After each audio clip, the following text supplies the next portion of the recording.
اعوذ باللہ من الشیطان الرجیم، بسم اللہ الرحمن الرحیم۔ میں ہوں آپ کا میزبان جمال ناصر خان۔ جیسے کہ آپ لوگ جانتے ہو کہ موجودہ پاکستان کی سیاسی صورتحال انتہائی کشیدگی کی شکار ہے۔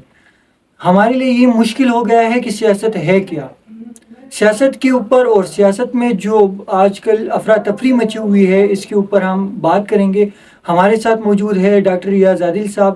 سب سے پہلے بہت شکریہ سر آپ کے آنے کا۔ بہت شکریہ آپ کا، آپ نے بلایا مجھے۔ سر سب سے پہلے سوال یہ ہے کہ سیاست ہے کیا؟ یہ تو آپ نے بڑا مشکل سوال کر دیا ہے۔ سیاست جو ہے، اگر اس کے چاہے اس کے لغوی معنوں پہ جائیں یا اس کے اصطلاحی معنوں پہ جائیں، قدیم عرب میں نا ایک کہاوت ہے کہ سیاسی اس کو سمجھا جاتا تھا جس کی سمجھ بوجھ بہت زیادہ ہوتی۔ اور اگر موجودہ دور میں اس کو دیکھا جائے تو سیاست، ویسے جو سیاسی لوگ ہوتے ہیں ہم یہ سمجھتے ہیں، اور جو سیاسی لوگ ہیں اگر اسی تناظر میں دیکھیں تو ظاہر ہے یہ بھی ڈائلاگ کے یا مکالمے کے حامی، اور مسائل کو یا ایشوز کو یا کنفلکٹس کو بات چیت کے ذریعے، افہام اور تفہیم کے ذریعے، مکالمے کے ذریعے۔ فی زمانہ اگر ہماری سوسائٹی کا سب سے بڑا مسئلہ یہ ہے کہ ہم رواداری، عدم برداشت اور یہ والے جو رویے ہیں بہت زیادہ ہو گئے ہیں۔ تو اگر ہم سب اپنی اپنی جگہ پہ تھوڑے سے سیاسی ہو جائیں، افہام و تفہیم سے کام لیں، تو میرے خیال میں یہ سوسائٹی کے لیے بھی بہتر ہے، ہمارے لیے بھی بہتر ہے۔ لیکن پاکستان میں جو سیاست ہے، اس کا مفہوم تھوڑا سا جو ہے وہ مختلف ہے۔ جو باقی دنیا میں سیاسی معنوں میں ہم لفظ سیاست کو یا پولیٹکس کو اگر ہم کہتے ہیں، تو ویسے تو پولیٹکس عمومی طور پہ کہتے ہیں جی کہ آپ خدمت کا نام ہے، کہ آپ آتے ہیں قانون سازی کرتے ہیں لوگوں کے لیے۔ قانون سازی یہ نہیں کہ میں اپنے لیے قانون بناؤں تاکہ اس کا سب سے زیادہ بینیفٹ یا فائدہ جو ہے مجھے ہی ہو۔ آپ قانون سازی کرتے ہیں۔ مطلب سیاست اقتدار کا نام نہیں ہے۔ سیاست اقتدار، یعنی اقتدار کا نام اس سینس میں ہے کہ جب آپ اقتدار سے مراد یہ ہے کہ آپ کسی ایسی سٹیج پہ ہوں گے کہ آپ لوگوں کے لیے کچھ کر سکیں، یہی اقتدار ہے نا، کہ آپ کے پاس کوئی اتھارٹی ہوگی۔ اب یہاں سے سیاست شروع ہوتی ہے کہ اس اتھارٹی کا جو استعمال ہے وہ آپ نے کیسے کرنا ہے، اپنی ذات کے لیے کرنا ہے، اپنے لوگوں کے لیے کرنا ہے، یا اپنے معاشرے کے لیے کرنا ہے۔ اچھے سیاستدان کی نشانی یہ ہوتی ہے کہ وہ، ہمارے یہاں خیر 5 سال کی ٹرم ہوتی ہیں، تو وہ 5 سال کے لیے 10 سال کے لیے نہیں سوچتا، یعنی وہ آنے والے اگلے 50-60 سالوں کے لیے سوچتا ہے، مین کے آنے والی نسلوں کے لیے سوچتا ہے۔ ہمارے یہاں یہ دیکھیں، جو 2 شعبے خصوصاً جن کا میں ذکر کروں گا، تعلیم اور صحت۔ اب ہمارے جتنے بھی سیاستدان ہیں، کس نے ان پر سوچا ہے اتنا زیادہ؟ اور یہ 2 وہ شعبے ہیں کہ اگر آپ ان کے اوپر تھوڑی سی توجہ دیں، اور یہ بنیادی ضروریات ہیں، تعلیم بھی اور صحت بھی۔ تو میرے خیال میں سیاست پہ بات کرتے کرتے ہم مختلف اس طرف نکل گئے، پتہ نہیں اب میں جواب بھی دے پایا یا نہیں۔ نہیں سر، دوسری بات بہت یہ سننے میں آتے ہے کہ اکثر علماء کرام کے بارے میں کہ ان کا سیاست میں کیا کام ہے، تو کیا سر اسلام ہمیں سیاست کرنا سکھاتی ہے یا اس سیاست کی اجازت دیتی ہے؟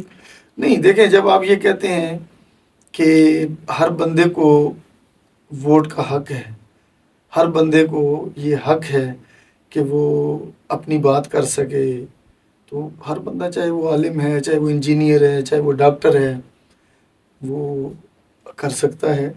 اور ویسے وہ ہے نا کہ جدا ہو دین سیاست سے تو رہ جاتی ہے چنگیزی۔ تو جس طرح آپ کسی ڈاکٹر کے اوپر، کسی انجینئر کے اوپر یہ قید نہیں لگا سکتے، تو اسی طرح آپ کسی عالم کے اوپر یا کسی ایسے شخص کے اوپر بھی قید نہیں لگا سکتے۔ لیکن بحیثیت شہری تو ہم سب برابر ہیں، سب برابر ہے۔ تو جو حقوق مجھے حاصل ہیں وہی اگر میں سامنے والے بندے کو سمجھوں کہ اس کو بھی وہی حقوق ہے، تو میرا مسئلہ ختم ہو جاتا ہے۔ سر، آج کل کی ہماری جو پارٹیاں ہیں، پاکستان کی صورتحال پہ ہم بات کریں گے، کیا یہ اصل معنوں میں سیاست کر رہی ہے؟ نہیں، یہ تو وہی سوال ہے، اصل معنوں میں تو سیاست میرے خیال میں کوئی بھی نہیں کر رہا۔ یہ آپ یہ دیکھیں، اس کا سب سے آسان جو فارمولہ ہے اس وقت، پاکستان تحریک انصاف، آپ یوں سمجھ لیں کہ اپوزیشن میں ہے جی۔ تو آج وہ لوگ جو پاکستان تحریک انصاف سے وابستہ ہیں یا ان کے جو رہنما ہیں، ان کے بیانات آپ سنبھال کے رکھیں، اور جب 5 سال 10 سال بعد پاکستان تحریک انصاف حکومت میں آئے گی تو پھر دیکھیے گا. یا آپ اس کو وائس ورثہ کر لیں جی کہ جو پی ڈی ایم کی جماعتیں اس وقت حکومت میں ہیں, جب پاکستان تحریک انصاف کی حکومت تھی تو اس وقت ان کے بیانات کیا ہوتے تھے. دیکھیں یہ سیاست ہمارے یہاں جو ہے نا, جو میں آپ سے پہلے کہہ رہا تھا کہ باقی دنیا کی نسبت ہماری سیاست تھوڑی سی, ہم میرے خیال میں وقتی طور پہ شاید پوائنٹ سکورنگ کے لوگ رہ گئے ہیں. وہ نہیں ہوتا کہ ایک سٹیج چل رہا ہے جی اور میری بات یہ بندے سنیں گے تو تالیاں بجائیں گے, واہ واہ ہو جائے گی. سیاستدان بھی میرے خیال میں اب وہ اسی چکر میں پڑ گئے ہیں. سیاستدان کو تو اپنی بات کا پکا ہونا چاہیے اور سیاست اصولوں پہ ہونی چاہیے کہ یہ بات غلط ہے تو میرے لیے بھی غلط ہے, آپ کے لیے بھی غلط ہے. یہ بات صحیح ہے میرے لیے بھی صحیح ہے, آپ کے لیے بھی صحیح ہے. کل جو بات مثلاً اپوزیشن میں یا حزب اختلاف میں رہ کے میں کر رہا تھا کہ یہ نہیں ہونی چاہیے, آج اگر میں خود وہی کر رہا ہوں کیونکہ میں حکومت میں ہوں تو یہ بات غلط ہے. تو اس لیے اگر اصولی سیاست کی بات کریں تو میرے خیال میں کوئی ایسی سیاسی جماعت نہیں ہوگی آپ کہیں کہ جو اصولی سیاست کر رہی ہے. سب کا اصول ایک ہی ہے, اقتدار تک پہنچے. سر آج کل کے ہماری جو سیاسی صورتحال ہے, جس طرح کا گالم گلوچ ہوتے ہیں, ایتھیکل وائلیشن ہوتا ہے, تو سر اس کے روک تھام کے لیے کوئی اقدام ہم عام شہری اٹھا سکتے ہیں یا اس میں ہم کیا کردار ادا کر سکتے ہیں؟ نہیں, عام شہری تو میرے خیال میں شاید نہیں اٹھا سکتا. مثلا میرے اور آپ کے احتجاجاً ووٹ نہ ڈالنے سے کیا فرق پڑے کچھ بھی نہیں سر. ہم یہی کر سکتے ہیں نا, یا اپنی رائے کا اظہار کر سکتے ہیں کہ یہ بات غلط ہے. دیکھیں ایک چیز یہ ہے کہ سیاستدانوں کو یہ سمجھنا چاہیے کہ ان کی فالوئنگ بہت زیادہ ہے. لوگ ان کی باتیں سن رہے ہوتے ہیں, ان کے انٹرویوز سنتے ہیں, پسند کرتے ہیں.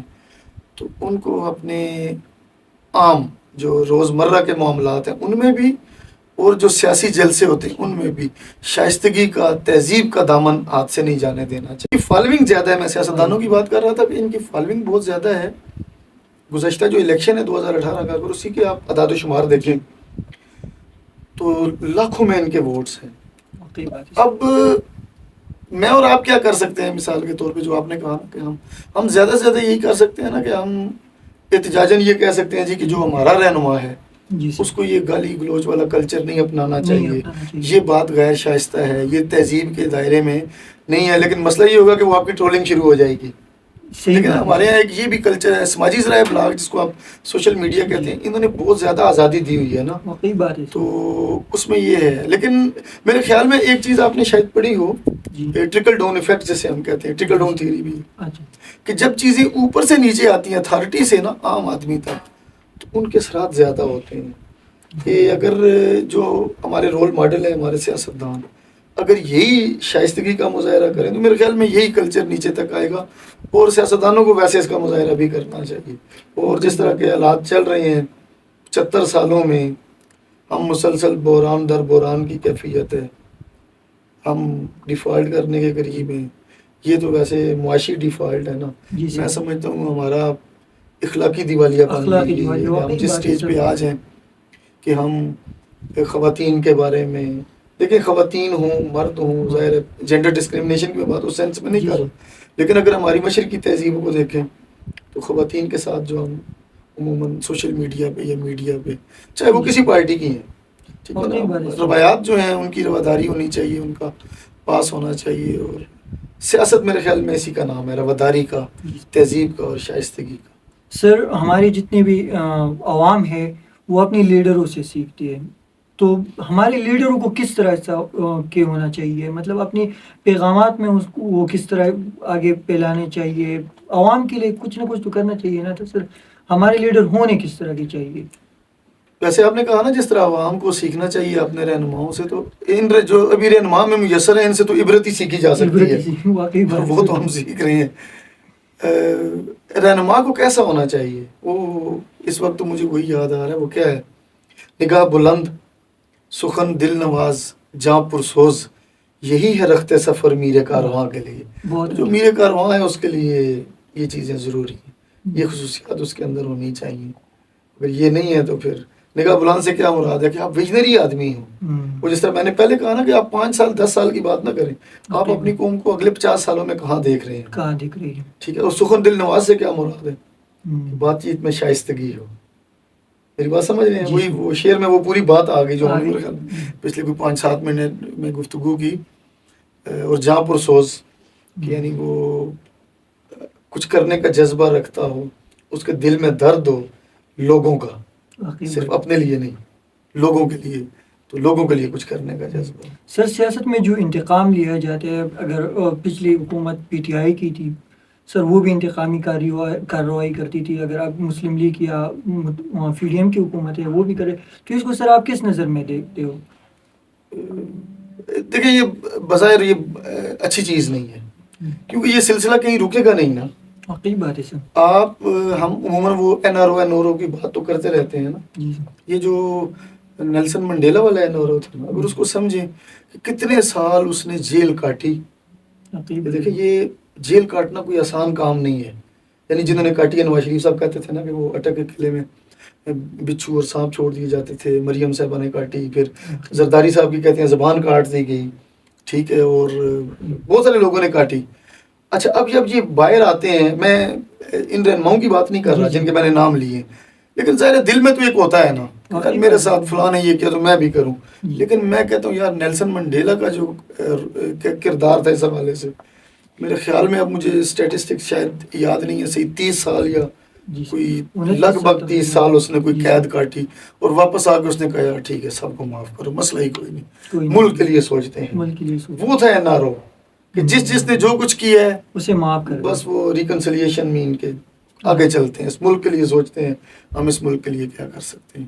سر اگر ہم دیکھیں باچا خان، نیلسن منڈیلا یا ایسے بہت سارے سیاستدان تھے، وہ جیلیں کاٹے تھے. جیسے کہ سر نیلسن منڈیلا کی بات کی آپ نے، اس نے تقریباً 29 سال جیل کاٹی. باچا خان نے 37 سال.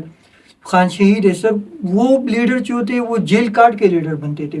لیکن موجودہ سیاستدان جو ہے سر وہ جیل سے بھاگ رہے اور جیل سے بچنے کے لیے جو ملک کی صورتحال بنا رہے ہیں. تو سر اس بارے میں آپ کیا کہنا چاہو گے؟ نہیں، یہ سوال مجھے اس لیے تھوڑا سا لگتا ہے، دیکھیں آپ ان بیچاروں کو لیڈر بنانے کے لیے جیل میں کیوں ڈالنا چاہ رہے ہیں؟ مطلب کیا یہ ضروری ہے کہ ہم ہر لیڈر کو جیل میں ڈالیں اور وہاں سے وہ سیکھ کے لیڈ؟ یعنی اب میں کہتا ہوں اس کلچر کو ختم ہونا چاہیے.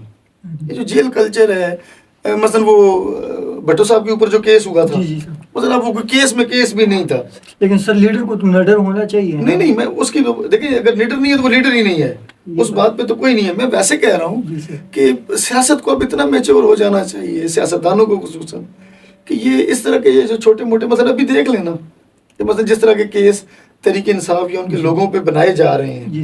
اچھا اس کا یہ مطلب نہیں ہے کہ پی ٹی آئی کی گورنمنٹ نے لوگوں پہ نہیں بنائے تھے. بات سمجھنے کی ضرورت ہے کہ مثلا آج اگر ان کے خلاف بنائے جا رہے ہیں تو کل جب یہ ہوں گے تو ان کے خلاف بھی بنائے جا رہے ہیں. مثلا اس سلسلے کو کہیں رکنا چاہیے. جب تک یہ سلسلہ رکے گا نہیں، میرے خیال میں ہم آگے نہیں بڑھ سکیں گے. ہم ایک جگہ ٹھہرے ہوئے ہیں اور یہ دائرے کا سفر ہے. 75 سال سے جب ہم چلے تھے تو وہیں پہ آگے رکے ہوئے ہیں. ہم نے آگے ہمارے بعد میں جو ممالک آزاد ہوئے، دیکھیں ہم سے کہاں آگے چلے گئے. 71 میں بنگلہ دیش ہم سے علیحدہ ہوا، آج اس کی معیشت دیکھ لیں، اس کی ایجوکیشن دیکھ لیں، اس کا جی ڈی پی دیکھ لیں، کون سی اسٹیٹسٹک آپ دیکھو ہم سے بہت آگے ہے. تو میرے خیال میں ہمارے سیاستدانوں کو اور وہ لوگ جو اقتدار کے صدار ہیں، یعنی ان کو ضرور یہ سوچنا چاہیے کہ ہم اپنے ملک کو کس طرف لے کے جا رہے ہیں. سر ڈاکٹر ریاض عادل صاحب موجود تھے. سیاست کے اوپر انہوں نے بڑی شائستگی سے گفتگو کی اور سوالوں کا بڑے بہتر انداز میں جواب دیا. تو سر بہت شکریہ آپ کا ایک دفعہ پھر کہ آپ نے اپنے قیمتی وقت نکالا اور یہاں پہ آئے. تو اب تک کے لیے اتنی، مزید ویڈیو میں انشاءاللہ دوبارہ ملاقات ہوگی.